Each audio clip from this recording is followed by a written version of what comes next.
Okay, I'm very, very okay here. It's 2 o'clock from where I sit and broadcast. 1400 hours GMT.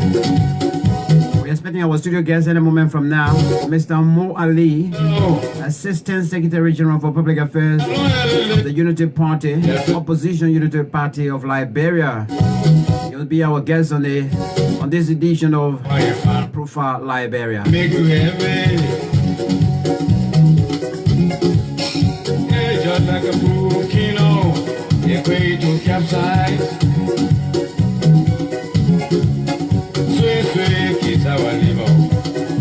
go along.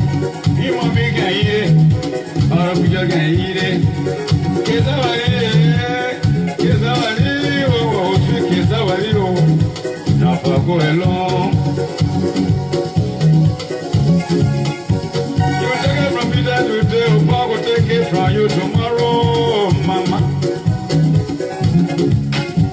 You take it from me right today, Mother will take it from you tomorrow.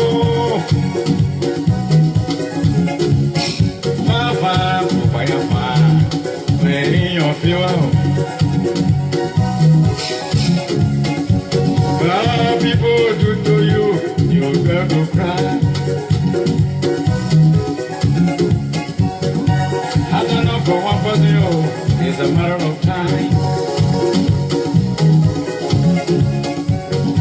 I thought it's a lesson, yeah, but at least I have.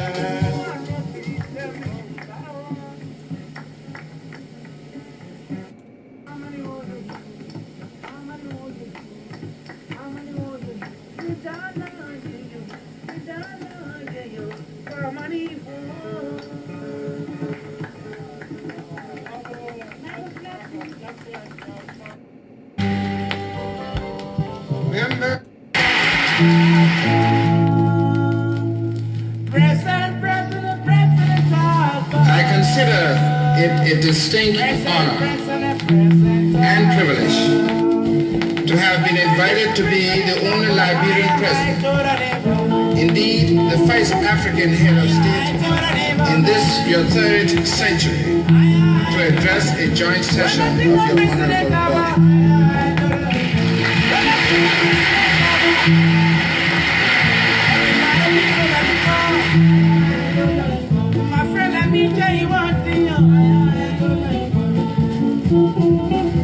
The Republic of Liberia, throughout the age of colonialism, has held aloft the exalted torch of freedom, as ordained by providence, calling for the heroic emancipation of the African peoples and continent.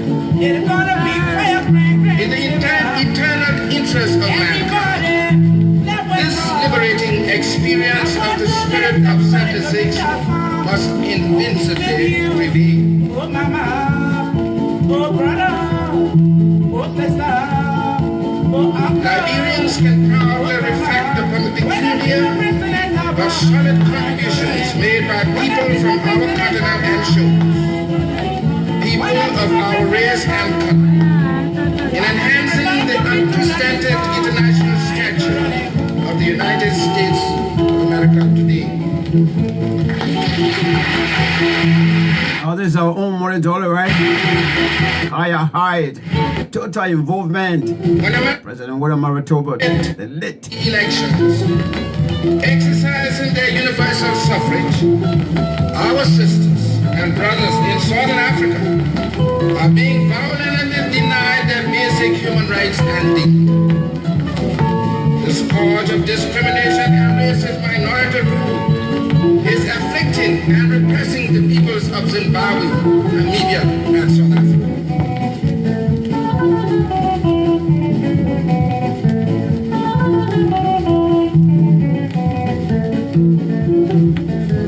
I am convinced that each and every African remains distressfully insecure so long as their brothers and sisters in Southern Africa suffer and struggle under the anvil of colonialism and racism. Africans will never exchange one form of external oppression, however vague, for any other. And no extent of tyranny will prevent the courageous people of Africa from achieving their God-given rights.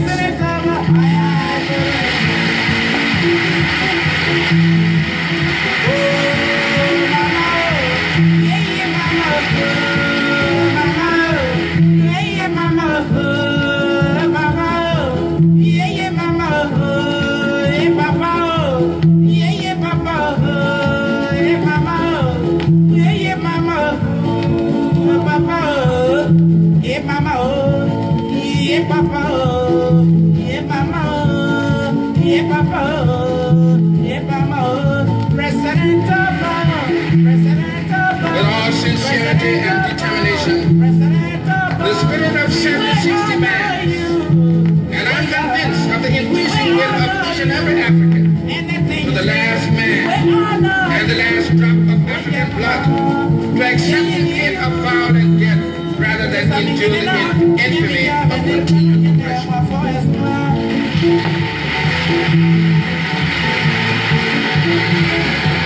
As history itself must confirm, it is only after an earnest but unsuccessful quest for peace that Africans will pursue a path of power. And then, with valor and with vigor, they fight to obtain their God-given rights and dignity.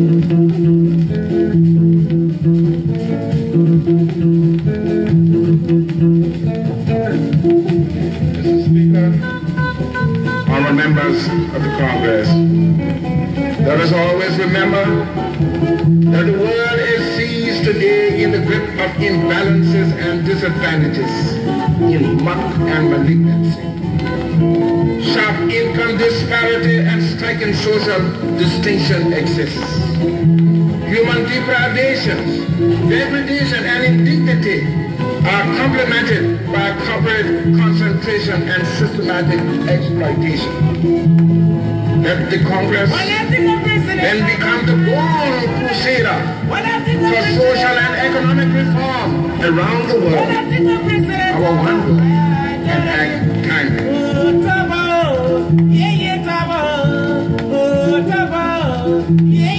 Liberia will continue to demonstrate, in common with her brothers and sisters, that Africans are capable of developing their own political, social, and economic institutions suitable to their desired destinies.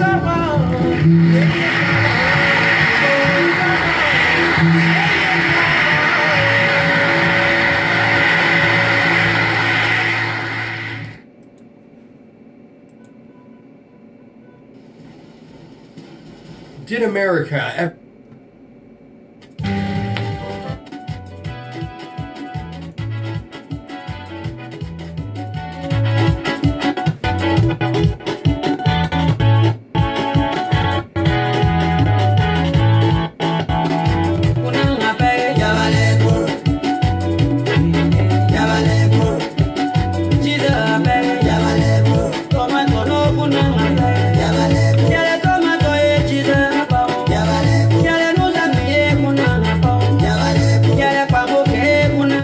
we're facing some technical problems here. Trying to link up with our guest in Monrovia.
We have to stop there. We're facing some technical problem with our would-be guest from Monrovia, Liberia. We're going to go off right now and come back on. Okay, we're seeing the signal now that he's here. Okay, we're going to stick on. Don't go.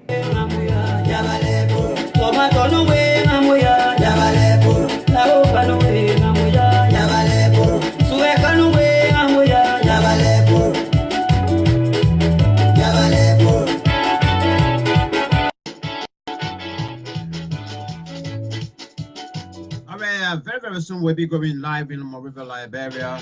We're trying now to link up with our studio guest, Mr. Mo Ali there in Monrovia, Liberia. Okay, we got him already.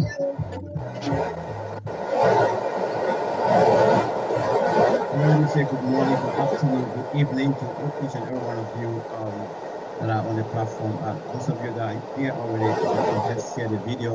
We also appreciate so that you can be, and your friend also can be part of what we are about to discuss. Our distinguished guest is already with us here. It's a great afternoon to all of you. But let me go straight to Monrovia, Liberia. Mr. Mo Ali, welcome to Profile Liberia. It's a pleasure to have you. Thank you, and I'm happy to be on your show for the very first time. It's a pleasure to see you. Especially we've been following each other, perhaps on the social media, commenting on each other posts, and think everything has to do with Mama Liberia as well. But to have you on the platform today, this afternoon, is a pleasure. Especially given the distinguished position you served within the opposition political party, Unity Party. It's great to have somebody like you to come on our platform to share with fellow Liberians and even friends of Liberia about issues that are all paramount to Mama Liberia. But before we go further, Mr. Ali, I think you're still trying to set the camera right. I'm not too good with all of these technology. So. Okay, we're looking for your face. Actually, I'm trying to see if I can switch the camera around. Yeah, I hope I can get that. It's still out. You got to bring it back to you. That's all. Because it's simply okay. I think I got it. I got it. Technology. Got it, right? I mean, every day we're learning it every day. It's great. Yeah. All right. Mr. Ali, let's give you a chance first of all to start the show. Welcome. Let's hear from you. Thank you. A way of introduction as well. Yeah, thank you, and I, like I said, I'm happy to be on your show for the very, very first time, and it's an honor. Let me take this time on behalf of the Unity Party, the Executive Committee, the entire partisans, the well-wishers, the supporters, to extend sympathies to the people of Nigeria for the lives that have been lost in the building, and to say we hope that those that are still trapped in that building, if they are still there, can be brought out very safely. We also want to extend our deepest condolences to the people of New Zealand for the loss of lives.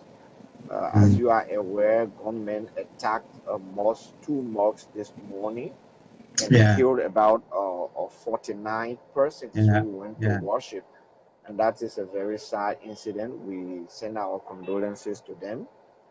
And then, I always love discussing Liberia because this is the only country we have, like Darius Dillon would say, there is nowhere else that we can go. There is nowhere else we can be deported to.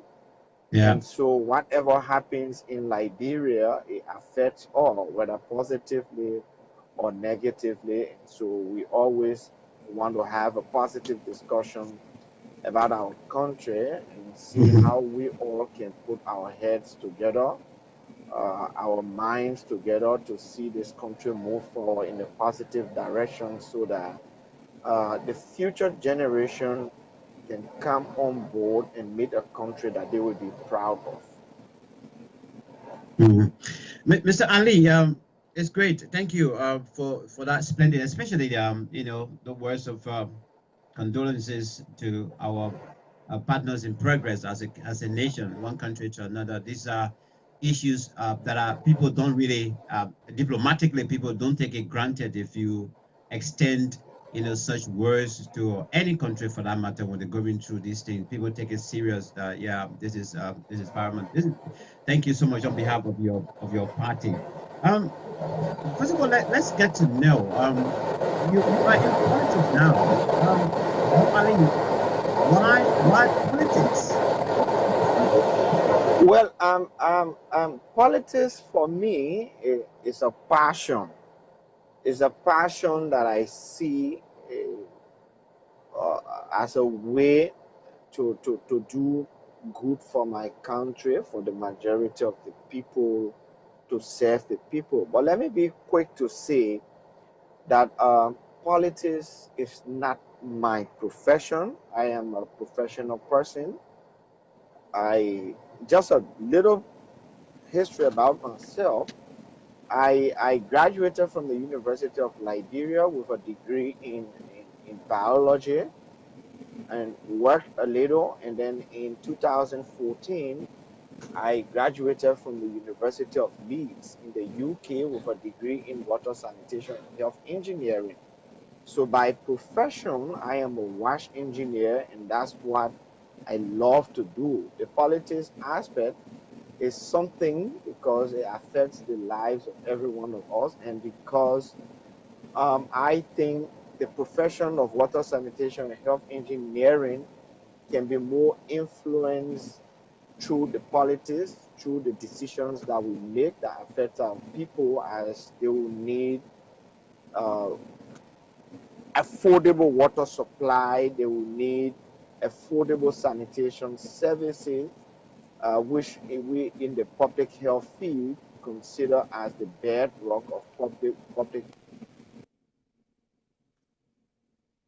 So these are things that we, obviously take very seriously. And I thought that by being in politics, it helps to shape decisions towards providing those basic necessities for our people.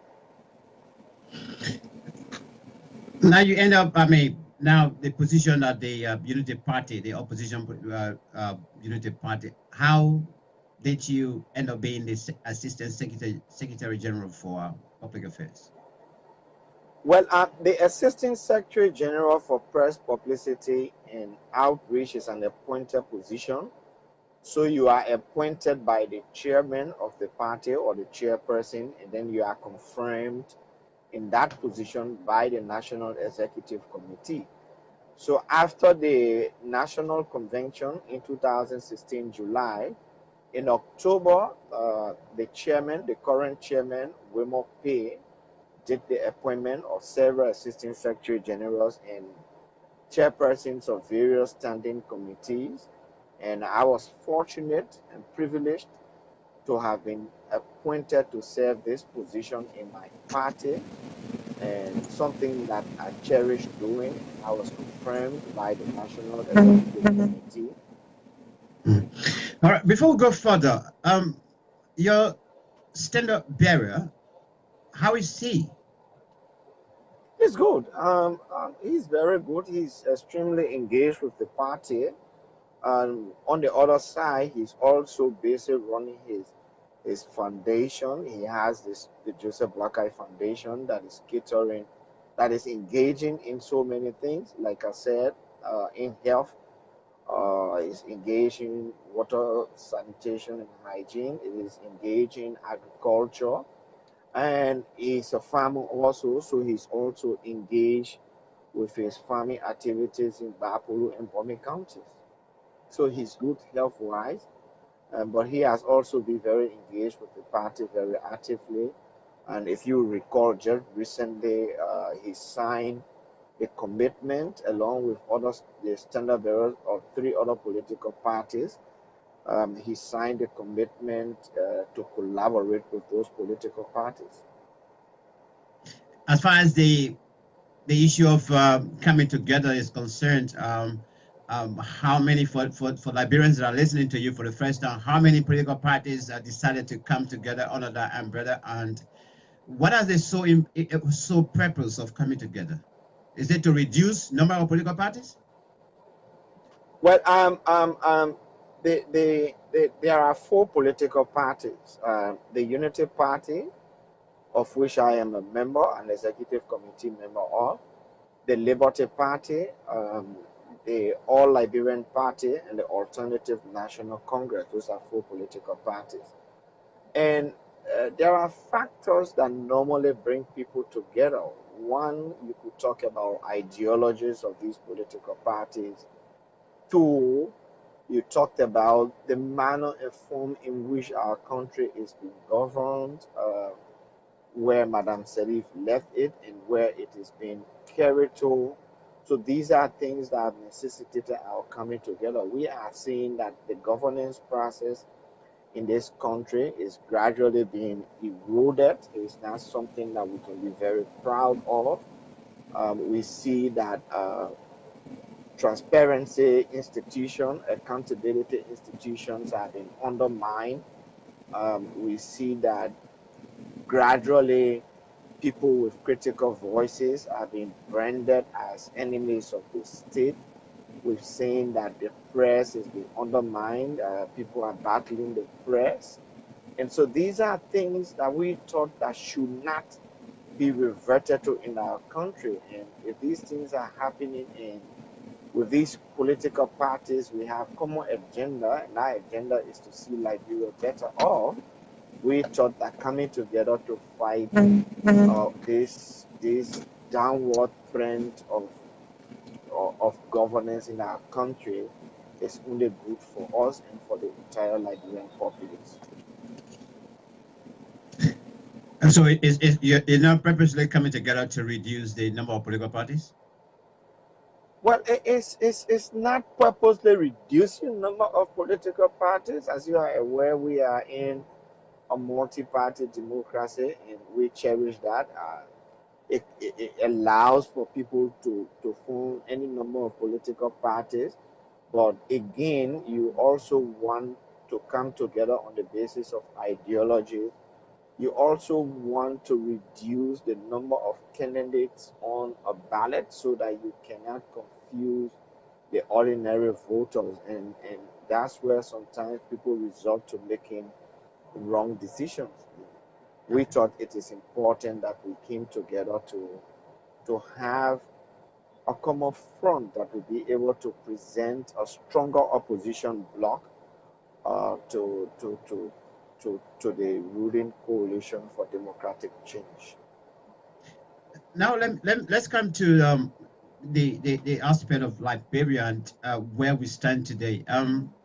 The government in power took over from your political party, the Unity Party, and when they took over, President George Weah told the world and to the Liberian people that financially they were incapacitated because there was nothing left in the covers. Where we stand now is financially, as far as the government running is concerned, there are concerns. Corruption is thing that everybody is talking about as well. Corruption was, in fact, what we were talking about when your party was also in power. What is your standpoint as far as everything that is now surrounding the monetary aspect is concerned, and what are your concerns as well with respect to perhaps financially where we're standing, hearing that maybe in the next couple of months or so we could face serious financial difficulties that people will not be taking pay? Well, obviously I don't work in the government finance area. I don't work in government, so I wouldn't know where the government stands as it relates to finances. But I will outrightly reject the saying that the Weah-led government inherited a broke government, because when Madam Salif turned over, there was a transitional team, and that transitional team worked on a transitional note. And in that transitional note, I'm sure they indicated what was left in government's coffers, what was left in our foreign reserves. And consistently, we have asked the government to tell the Liberian people, what exactly did you inherit? Was it 0 cent? Was it $0? And consistently, they have refused to do so. And we have also said, can you commission an audit into the past government so that we can know exactly, and make the audit report public so that we can know exactly what that government did and what was left in their coffer, what they left behind. Consistently, they have refused. But Did your more than party that, call for that? no, we have called for that consistently. We Are have you, called for that. The chairman has Mr. called for that Mr. consistently. Mo, are you telling the Liberian people that your party did call the US-led government to audit the past We government, your we government? have we have made the even a song. Those who listening to me can attest. We have said that on all of the radio stations. We have said that in countless press releases, in our Christmas Day message to the nation. The chairman of the Unity Party, Wilmot P, again echoed that call for you to audit the past government so that we can know exactly what was done. And let me tell you one of the prime reasons why we decided to make this call.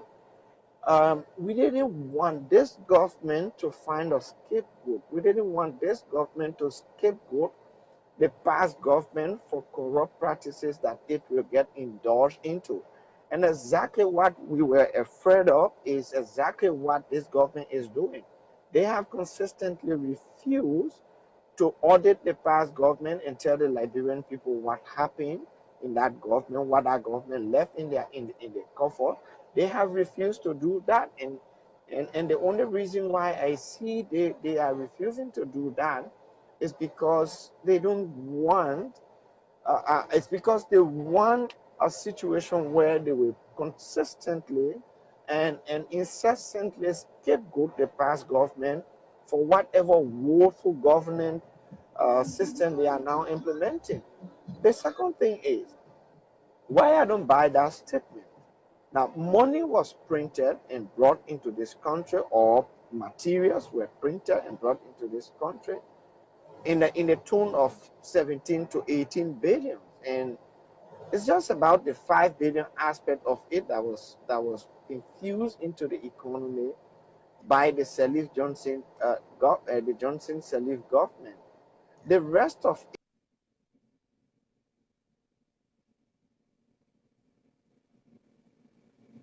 All right, I think we're having some.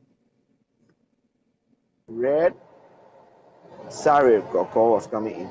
If you read the Croix report, it tells you that about 90% of that money has been injected into the economy. Now, when the printer material comes in, it's not a money yet. They call it printer material until it can be removed from the reserve vaults into the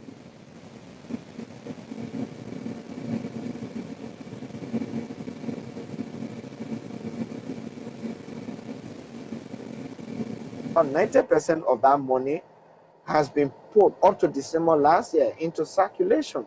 And so you cannot tell us that you inherited a broke government, and meanwhile you have now injected almost $100 million, or you made more than $100 million. So it's an irony that we don't believe. Let me pick up on my brother Thomas Waji, who watching from the States. He just made a statement that this government need to stop the blame game. You think they are primarily doing this as a means of covering up? But if you look at all of their excuses when you say, why haven't you done this? You promised. What do they say? What do they tell you? They say, but the same thing was happening during Salif time. Now, when you were campaigning, you campaigned to the Liberian people that the UP-led government was bad, it was corrupt, it did everything wrong, it didn't achieve anything, and so the Liberian people should give you the opportunity to come and change things. Now, I don't buy into the perception, into the saying that the UP-led government did not do anything. I thought we did very well given the circumstances we inherited the country under. But then the Liberian people listened to you and voted for you overwhelmingly in the second round. And now you are supposed to start delivering on your promises, on the promises you made to them. But consistently, you are not delivering on the promises you made to them. You scapegoat the past government if we ask, but we had stable electricity during the Ellen Johnson Sirleaf regime. Why don't we have stable electricity now? You say, but now Ellen time. Oh, but Ellen time the rate was like this. Why is the rate now like that again? You say, but that Ellen time. So stop the scapegoat, stop the blame game, deliver on the promises you made to the Liberian people. And the Liberian people are not very tolerant in accepting consistent blaming, because you told them that you are going to change things and they gave you the opportunity. They elected you. 14 out of 15 counties, 62% of the voting population, or people that went to the poll on December 26, 2017, voted you into office. It means that they listened to your message of change, or change for hope, and now they gave you the change. So you should now be able to change the livelihood conditions of the people. But on the contrary, what we are seeing is an incessant attitude by the government. All they are doing is to increase the hardship.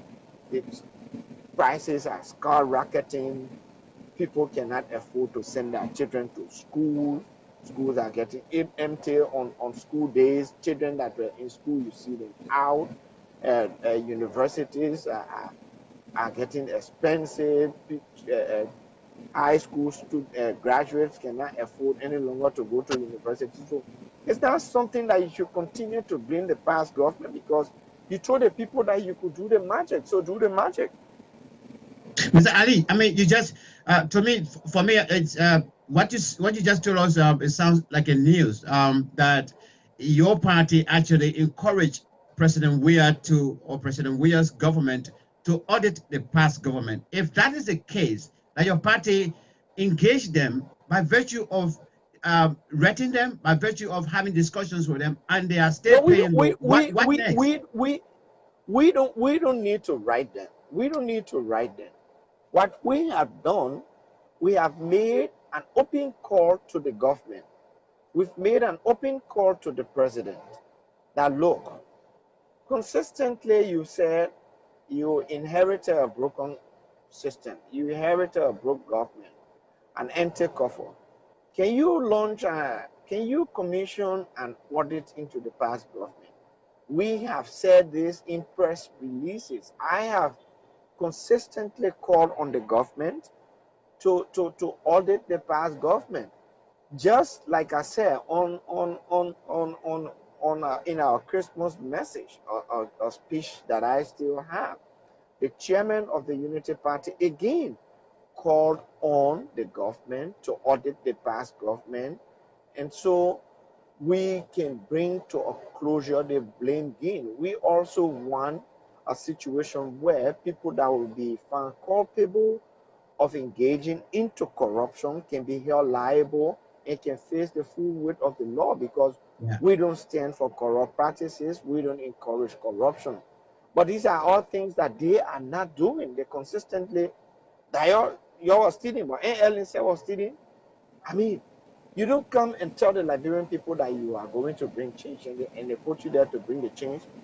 Then you continue, you're doing even worse, and continue to tell them, but any other person was doing it. That's not what they call change. People never voted to change for the worse. I guess they voted in their majority to change for the better. Well, yeah, that's what they came on. They said hope for change. Let me take you back to the issue of the monetary aspect. Let me focus on the $25 million that was said supposed to have been infused, or that was said has been infused in the economy. Mr. Mo Ali, you serving as a mouthpiece for the party, under secretary for the mouthpiece for the party. If this minister was under your government, given the fact that all of these things went on and went on absolutely to the most disastrous way, would you have recommended him to be dismissed? Even in our government, you are aware that when the Global Witness report came out, the then chairman of the ruling party Councillor Vani Shimbo, who was implicated in that report, was arrested, indicted, and that case is in court. Under our government, our party's chairman was arrested. He was put on personal bench.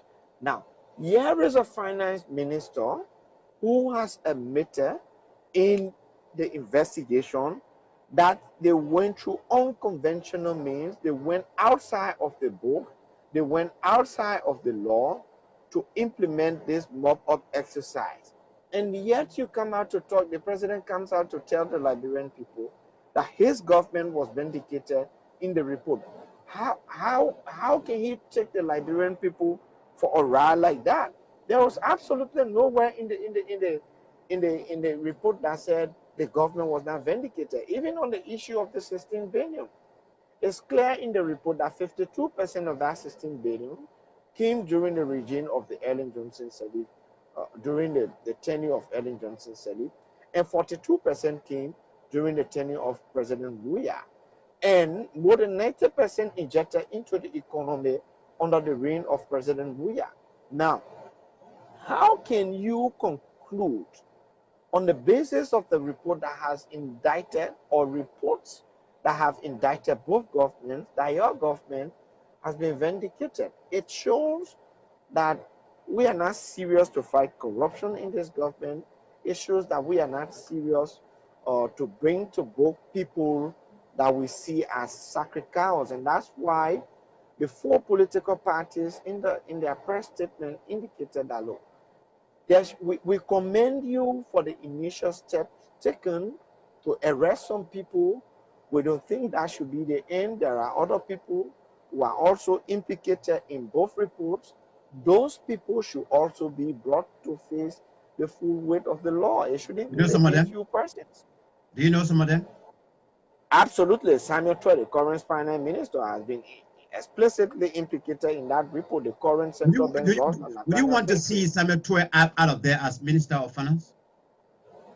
Not only that, I want to see him out of there. I want Samuel Toy to face the law for what he has done. He has mismanaged 25 million naira of the Liberian people money, and so he should be held responsible. Also, Nathaniel Petrie, you know, part of our PFM law, they talk about the superior responsibility. Once you are the head of the entity, and that entity has to undertake any kind of responsibility, if it goes wrong under your direction, you are held responsible. Nobody else is held responsible. So then that goes to the president as well. You want to tell me the president is incapable? Now, I am not saying the president is incapable. The president directed the technical economic management team to implement the mop-up exercise. The technical economic management team. Mm-hmm.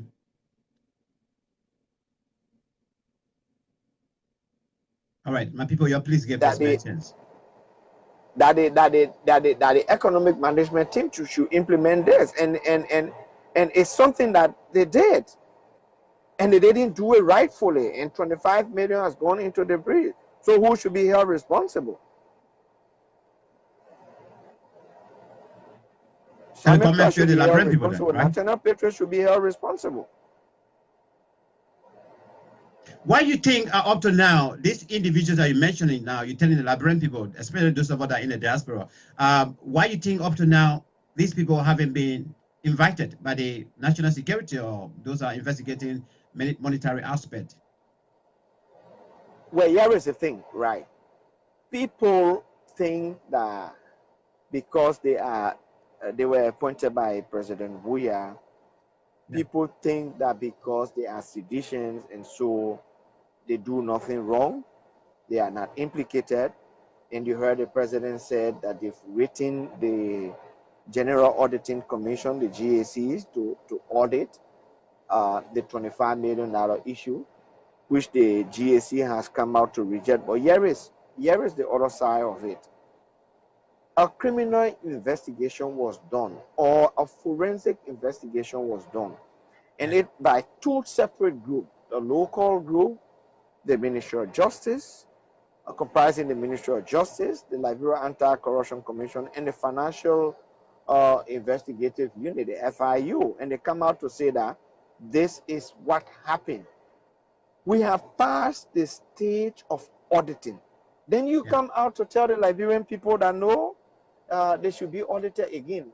You rely on your local investigation report and the international report to arrest a certain group of people. Why now rely on the same report to arrest those that have mismanaged the 25 million naira? Don't you see that as something, as a miscarriage of justice? Don't you see that as preventing a certain group of people not to be prosecuted because they are quote-unquote darling board of the current government? Mr. Ali, you lost two distinguished citizens of Liberia, and these citizens, there are questions that have been attached to leading to their death, and the two of them are actually were within the employ of the CBL, which is the Central Bank of Liberia, Mr. Innis and Mr. Bala. We haven't heard anything, any position statement from your party as well. But as a concerned citizen, what are your thoughts with respect to these beautiful citizens, wonderful citizens, life being taken away, but mysteriously? Well, let me say this. Because I speak for a whole political party, I don't normally jump to conclusion. We have called on the government, the collaborating parties, to launch an investigation into the mysterious circumstances under which these people died. We think that if an investigation is launched into it, we will get the proper cause, the proper reason why they died. We don't want to jump to conclusion as to whether they were killed, they were linked to something, but we believe from the explanation of things that there was some foul play, and that's why we call on the government to do an investigation. As a responsible political party, we can just jump to conclusion. You think we are extending our condolences to the families and loved ones and their workmates, but we think there should be a thorough forensic investigation into the circumstances leading to their death. Do you think actually you will get light at the end of the tunnel regarding those citizens? The thing is, every responsible government will want to know how their citizens die, especially if those citizens die under mysterious circumstances. Yeah. So a responsible government will want to know what led to the mysterious death of a particular citizen, because your citizens are precious jewel for you. These are the people that you run to. These are the people that put you into power. And so if a government is responsible, they should be eager to do that. They shouldn't even sit to wait for an opposition party to call on them to do so. That's why I said we have called on them, and they should be responsible enough to do that. Let me put you in this box where the governing governor of the CDC, referring to you particularly, I mean, as a party, as enemy of the state and lazy opposition as well. They're referring to you guys like this. I mean, are these words, does it befit your appearance and your activities? No, I have absolutely no problem with them calling us lazy opposition. I mean, they can choose. Are you enemy of the state as well? Those terminology, but what we detest, what we think is bad for our democracy, is to call people who are critical of your governance system, people who are critical of you, enemies of the state. We never heard that during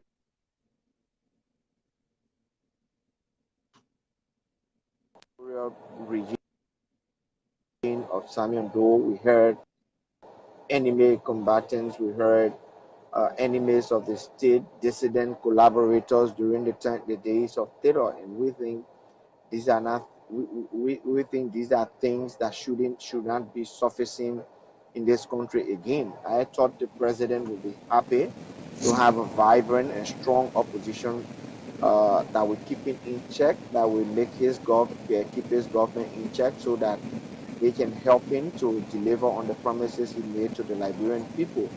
But I have seen that this president and this government are so intolerant to criticism, to the extent that they will describe critical voices as enemies of the state, hate position, people that hate the president, people that hate the government. No, nobody hates the president, nobody hates the government. We just want to do everything possible within our reach to ensure that Nigeria becomes a better place for every one of us. I have children. Everybody have some interest to protect. I don't want to see my children suffering. Nobody wants to see their family, people suffering. We want our children, we want to talk the politics, but we want a better Liberia where our children can live better lives, where our families and our people can live better lives. And that is just our main objective. Let me take you to the latest development. And I want you to answer the question with respect to what you're seeing on the platform now. These images just came in just this few days, or maybe day before yesterday or so. Believed to be, security companies are trying to recruit men and women of Liberia. Some of them looking quite young. What is your position with respect to these images that you have seen so far? Does your party come up with any questioning with respect to finding out more? And we haven't made any official statement, but this is absolutely scary. And if you follow the history of Liberia, if you follow the history of dictators, you know that they start in that manner. In time past, during the Dole regime, we saw the Satu, and we saw people who came from other places under the guise of being army people, and those were some of the people that committed heinous crimes against the Liberian people. Under President Taylor, we saw the ATU, we saw Malaysia men, those were people who committed heinous crimes against the people. And let's not forget the fact that this government, immediately upon taking over, um, um, describe or have a list of certain group of people, including me, that they call rest list, which we thought was a hit list or black list. And given the fact that this government, including the president, have accused the opposition of wanting to assassinate him, given the fact that this president and some members of his cabinet and officials of government have decided to label opposition and critical voices as enemies of the state.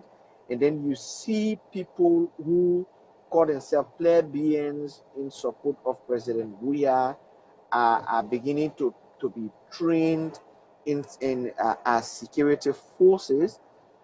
One of the guy even in the video indicated that they are going to carry them to the Liberia National Police training ground for them to be trained. Yes, It becomes very scary. This could just be a hit squad that is being trained by elements of the regime to get rid of opposition people, to get rid of critical voices. And is that what you suppose? we are going to that's what I think, and we are going to highlight this issue to our international partner. We are going to launch a formal complaint. We know that that's not how people are trained through police or army. There is a formal system where people when they say are private vetted. security and they want to help your young people that are actually out there, they don't have jobs, so they want to provide jobs. The police academy is not there to train private security. That's one thing you should get very clear.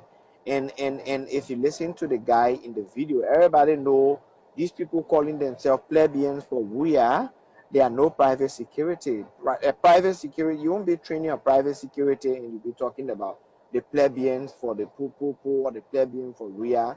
That's absolutely wrong. So it gives me the sense that this is not a private security to just provide job for people. It is a hate squad that is being trained. Are you concerned or are you worried? I'm absolutely worried. We are families here. We are here. This is our country. We have absolutely nowhere to go. Why shouldn't I be worried?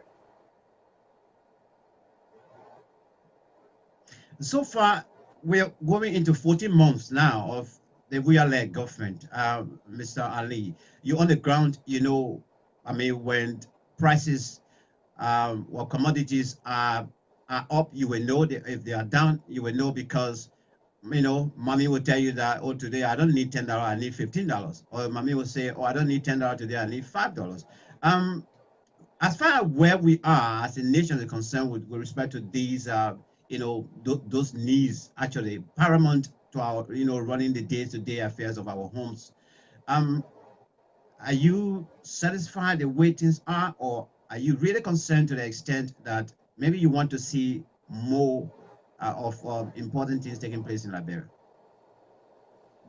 Well, as it relates to the economic situation in Liberia, nobody is happy. Nobody had thought that barely 1 year into the Weah-led government, things would have been so difficult. Like I told you from the beginning of the show, prices are going through the roof. They are skyrocketing. Nobody I expected that at this time, barely 1 year into the Weah government, we will have people not having constant electricity like before, constant water supply like before. Nobody would have thought barely 1 year into the Weah-led government, you would have had people not affording to pay their children's school fees and getting food to eat. The prices of our basic staple food are skyrocketing. Nobody had thought that, because the picture they presented to the Liberian people, the picture they presented of the past government was that the government was increasing prices deliberately to suffer the Liberian people, that everything that was becoming hard or was hard for the Liberian people was being done deliberately by the past government. And so you would have thought that they have got the solution, the very simple solution to solve these problems. And then barely a year into the government, you see things are getting absolutely difficult. His name is Mr. Mo Ali. He's the Assistant Secretary General for Public Affairs. A quite long title as well, but let me call it right short right there. For all of you that are tuning in, it's morning hour to you, evening, or whatsoever time to you. This is the program Profile Liberia. He's our studio guest today exclusively, trying to get the picture of what Liberia looks like from the opposition perspective in Liberia Unity Party. Mr. Ali, let me take you to the issue of the War and Economic Crimes Code issue, because Liberians are crying, and comes April the 5th again, Liberians are going out in the streets of Monrovia, most around the county, to shout out and call on the government of Liberia and call on the international community to establish a War and Economic Crimes Code for Liberia, or actually fully implement the TRC. Your government came to power and actually led to us having the TRC document. Unfortunately, your government didn't actually implement it. What is your current position with respect to these points? Are you Now, party in let me support? be the first to say that was one of the downsides of our government, that we did not fully implement the recommendations made in the TRC report. We did not request for the establishment of a war and economic crimes code to prosecute people who have allegedly committed crimes against the Liberian people, both uh, crimes against humanity and economic crimes. And it's a regret that the UP-led government did not do it.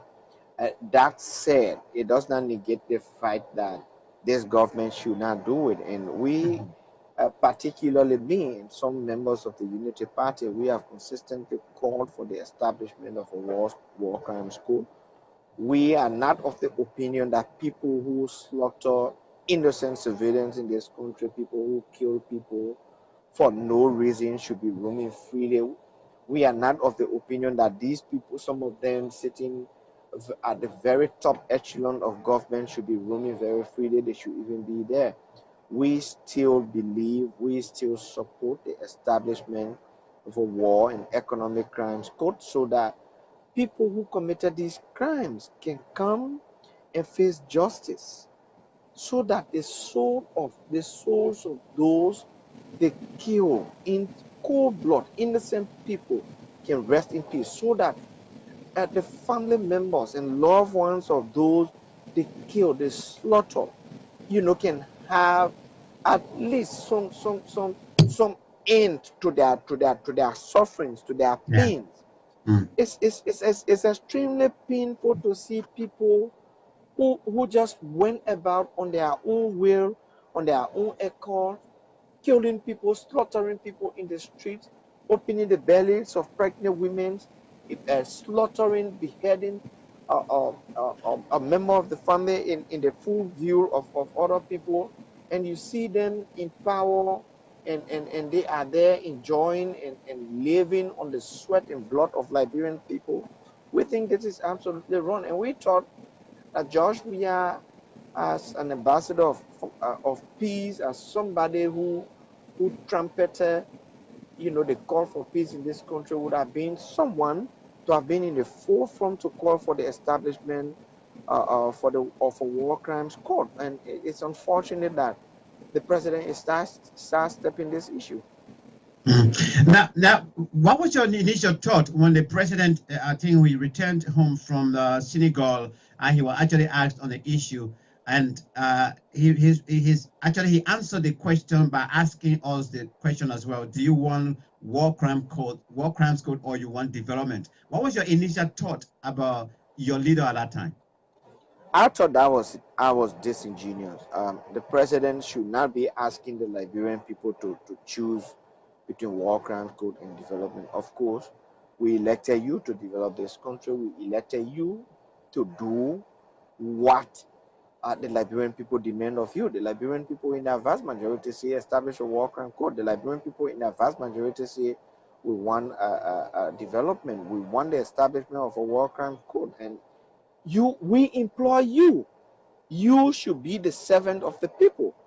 You are not the master. You don't determine for us what we want. We determine and tell you, Mr. President, this is what we want. That's why we elected you. And that was absolutely wrong. I thought that was disrespectful to the Liberian people. It was disingenuous.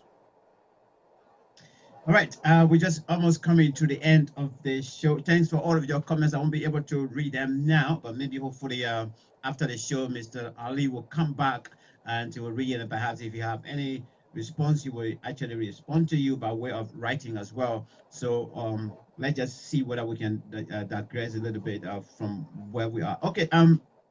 Let's look at the initial or the ongoing development. The Weah-led government is actually kind of a boasting of opening your country by virtue of constructing roads and things. Where do you stand on this? Is this something that you guys are putting together to cheer the government, or are you asking for more?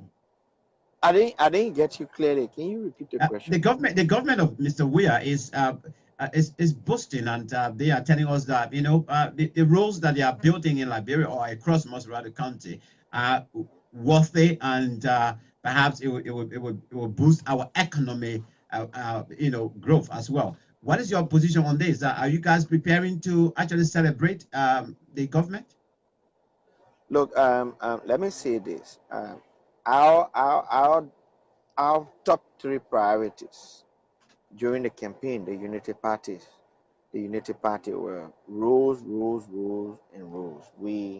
We campaign on the issue of building roads, and so we will applaud any government that will endeavor to build roads throughout the length and breadth of this country. We encourage that, and we will join effort with anyone who will want to ensure that our platform, our agenda, the Unity Party's platform is being implemented. They've borrowed from us. We appreciate that, and we think it should be done properly. But here is the thing. We think that these things should be done in line with law. We think that they should be done in line with the PPCC laws, with the procurement laws of this country. We don't think that contracts should be given under the cover of darkness to just one or two Lebanese people. We think they should be open. And the government has said they are going to construct a coastal highway from Cape Mount to Harper. We appreciate that. We wait to see that happen. They said they are going to connect every county capital. We appreciate that. We wait to see that happen. And if they do that, we will be the first to congratulate them and to tell them thank you for actually implementing the platform of the Unity Party. It's something that is laudable. All right. Let me take you in the House. The Chief Justice of the Supreme Court actually also the bench is in crisis at the moment, and the case, with respect to Councillor Gines is the case that actually I want us to put on the microscope. What do you think going on there? Are you satisfied the way things are going, and what are your general thoughts on that whole case? Let me tell you, the impeachment of the attempt to impeach Associate Justice Cabinet Janet is squarely political. It has got absolutely no merit. It has got absolutely nothing on the basis of law. This is not something that we should be doing. You would have thought that a government inheriting, they say, a broke economy, empty coffers, would have been concentrated on ensuring that the lives of the people are improved. But this is the government that is doing absolutely the contrary. This government is bent on ensuring that the hardship is increased. This government is spending about $20,000 each on senators just to get one man impeached. This is absolutely wrong. They have got absolutely no case against Cabinet Janet. The inside information that we have is that Cabinet Janet does not take instruction. Well, an associate justice or judges should not be taking instruction. They should be implementing the law on the basis of the law, not on the basis of how somebody thinks. So it's wrong. It's politically motivated, and we have we have consistently called on all our senators to vote against this, because voting for impeachment of Cabinet Janet means that you will not have a base in the collaborating political parties. We are very clear with that, and we are serious about it. Now, finally, just before we let you go, let's get back to the issue of the arrest that's going on. What is your message, final message to the government with respect to the arrest and perhaps persecuting those that are involved in the issue of the money issue? Let me say this. Whoever is involved with stealing the Liberian people money must be prosecuted. It can be who? It can be Mo Ali, it can be Joseph Boaka, it can be Wemo Pay. They must be prosecuted. They must be made to face the full weight of the law. Look, the Liberian people are suffering. Our money is not for individuals. It's not for few handful of people to go and sit down and enjoy themselves well, or they and their family. It's for the citizenry. So we have applauded the government for making some arrests, but we think it should go beyond that. It should go beyond party lines. The money, look, the issue of the 16 or the 18 billion, the issue of the 25 million is not political party issue. It is about the Liberian people money, and they should be made to face the full weight of the law. Whoever is culpable must face the law. This has got nothing to do with political party. You think Mr. Weir government is corrupt? They are corrupt. They are carrying on corrupt practices. Let me tell you something. A government that took place and deliberately violated the code of conduct. The code of conduct said before anybody can be inducted into office, before anybody can take office in whatever position, one, it is an official position, that person should be able, that person should declare their assets. Up to now, more than 90% of the officials of this government have not declared their assets. Why don't they want to declare their assets if the intent is not to enrich themselves? Right, that's Mr. Mo Ali, Assistant Secretary General for Public Affairs of the Opposition Unity Party. The current government, the CDC-led government, refer to them as lazy opposition or so.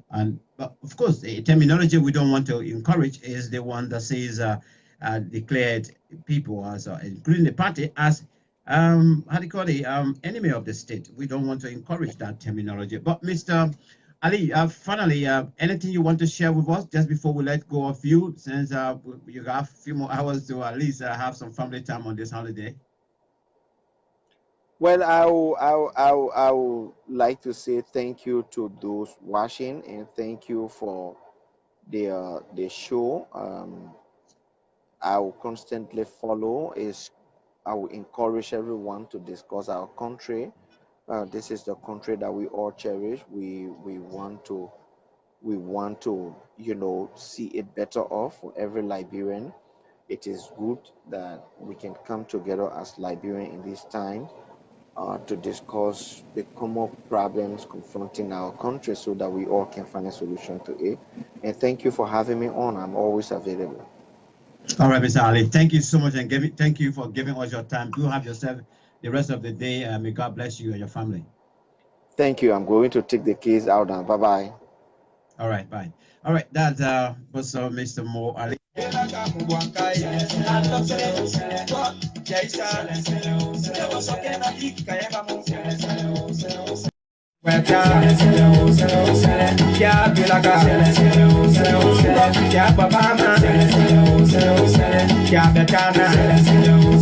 You've been listening to the program Profile Liberia. This evening on the Max Kpakio Talk Show, we'll be in Malawi. Oh yes.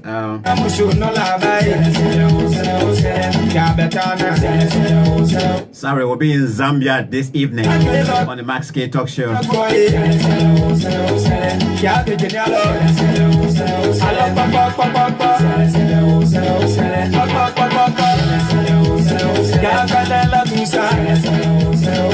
Thank you so much, Mr.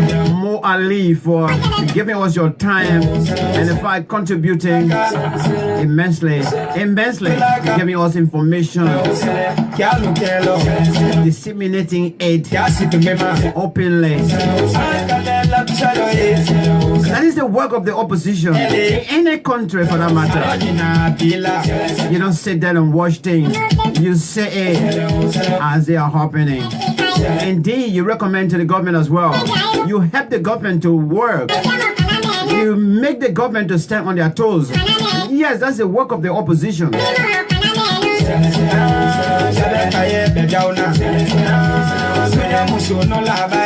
Oh yes, Mr. Mo Ali, I'll re-echo him.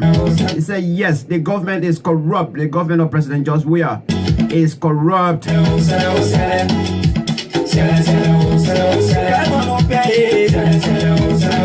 This is how we end this edition of Profile Liberia on this wonderful day, 15th of March 2019. It was a great pleasure, right? Thank you so much for being there as well. Thanks especially for all of you who shared this video. I always cherish you a lot. From my end, as usual, I say, may God bless the continent of Africa. May God bless you all who follow my shows. And above all else, may God bless Mama Liberia. I am out until this evening. We should be back on the Max Kpakio Talk Show. We'll be in Zambia, right? Thank you. I'm out.